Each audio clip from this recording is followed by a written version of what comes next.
Alors on va passer au dressage. C'est ce qu'est en train de faire le chef Guillaume Sourieux, chef de l'Épuisette à Marseille, et puis ces deux commises, je le mets au féminin, je l'ose. Caterina, notre italienne marseillaise, cliente souvent de la Villa des Chefs parce que vous aimez la cuisine. Je viens là depuis bien des années. Et l'année dernière, c'était un cadeau de Noël pour la bûche de Noël. C'était très bien. Bon, là, on n'est pas dans la bûche, on est dans la dorade. Oui, est-ce que là, cette expérience, en un mot, ça a été quoi? Ce qu'on vient de vivre pendant 40 minutes pour vous? C'était du partage, de l'amour pour la cuisine que nous avons tous, et aussi beaucoup de souvenirs olfactifs. Lesquels? Eh ben, les aubergines. Donc, je viens du sud de l'Italie. Chez nous, c'est l'un des plats principaux. Et puis, le poisson. Et puis, c'est vrai qu'avec Guillaume, nous sommes très, très à l'aise. Ça, c'est contrairement important. à ce qu'on dit. Oui. Les grands chefs sont parfois très gentils. Et au lieu d'être talentueux, ils sont aussi très généreux.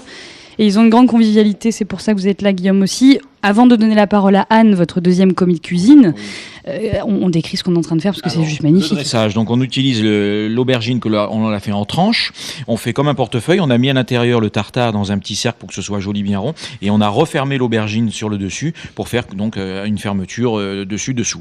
Dessous, il y a la vinaigrette d'aubergine que l'on a légèrement détendue avec un petit peu d'eau pour que ce soit à consistance idéale. Voilà, et on sert ça avec un petit peu en décoration, un brin de ciboulette, quelques feuilles de roquette, et au dernier moment... Et la petite fleur, c'est quoi? Alors, fleur de bourrache, on utilise un petit peu les fleurs actuelles aussi. Fleur de bourrache, une fleur qui a le goût de poisson, un petit peu d'huître. Donc ça se mange très bien. Oui, bien sûr que ça se mange. J'en prends une. Bien sûr, il faut goûter. Et ça se marie très bien avec tous les poissons, notamment avec les choses à connotation un petit peu coquillage. Voilà. C'est génial. Alors c'est vrai que ça se mange. Là, on voit que vous la servez, vous la dressez sur l'assiette pour déco, mais oui. Effectivement, c'est bon. Anne, ça donne quoi? Pas mal ça. Ah oui. Ça sent l'huître. Ah oui, c'est étonnant. Ça, c'est la découverte avec les chefs qui passent leur vie à essayer de trouver de nouvelles saveurs, c'est ça? Magnifique. Ah oui, vraiment, merci de découvrir pour nous tout ça. Passer de l'autre côté des ondes, puisque vous êtes auditrice France Bleu Provence. Fidèle, ça donne quoi là, tout ça? Qu'est-ce que vous avez envie de dire à tous ceux qui vous écoutent et qui sont jaloux, et on les comprend? C'est vraiment, j'aimerais pouvoir leur communiquer tout ça parce que c'était un grand plaisir, ce lieu qui est magnifique. Le chef... moi, j'aimerais être commis permanent, là. Guillaume, vous avez une embauche à faire? Non, et puis en plus, les goûts, moi, ce matin, j'ai appris à lever un filet, j'ai jamais osé. Et puis, le goût du sumac, la bourrache, là, qu'on vient de goûter. Bah voilà, ça, c'est juste ce qu'on a voulu faire pour cette première. On termine avec le chef Guillaume Sourieux. Avant de vous demander, tiens, Anne, quel souvenir marseillais ça vous donne, là, d'avoir travaillé la dorade? Parce que vous naviguez, vous êtes sur des bateaux souvent, non? Oui, j'ai navigué sur notamment un très beau bateau marseillais qui s'appelle le Don du Vent, qui est tout le temps devant la mairie, là, quand il navigue pas. Et vraiment, c'est aussi la mer, c'est, comme disait Guillaume tout à l'heure, le partage. Et la prochaine dorade que vous voyez quand vous naviguez, vous la pêchez ou pas? Eh ben, on avait fait ça avec un thon. Et vraiment, là, ça me donne d'autres perspectives.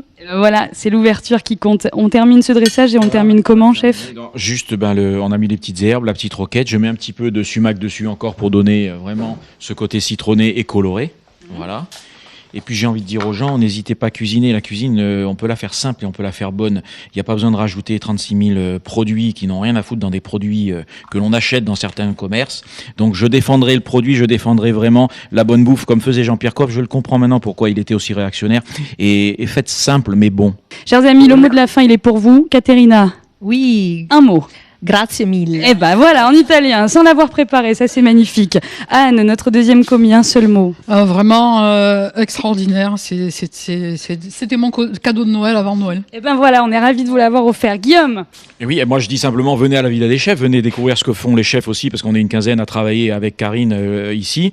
Et là on montre ce qu'on sait faire et on a une approche avec vous qui est très intéressante. Eh ben voilà, le partage, c'est bon, c'est fait. Merci à Kylian, on va le dire, qui tient une jolie perche. Ça c'est fait, bah oui. oui, c'est les coulisses, on vous les fait partager et qui vous a permis d'entendre le crépitement des marmites parce que la radio, c'est aussi la technique et c'est comme ça que ça se fait. Philippe David, qui est avec nous et qui est en train de regarder justement la recette se faire et se terminer. Karine Lottier, directrice de la Villa des Chefs, merci à vous. Mathieu, qui est en studio à Aix-en-Provence. Corinne Zagara, qui est toujours par là s'il y a un souci sur la route pour vous aider. Et puis Pascal Cardona, qui est avec sa caméra, monsieur numérique en face de moi. J'espère ne pas oublier beaucoup de monde. J'imagine que oui, mais finalement, c'est pas grave. On continue ensemble jusqu'à 11h et vous retrouvez les photos sur francebleu.fr de cette belle journée en cuisine en live. C'était la première. Et puis les vidéos également sur francebleu.fr. On se dit un petit mot. On cuisine en live tous ensemble. 1, 2, 3. On cuisine en live. Merci à tous.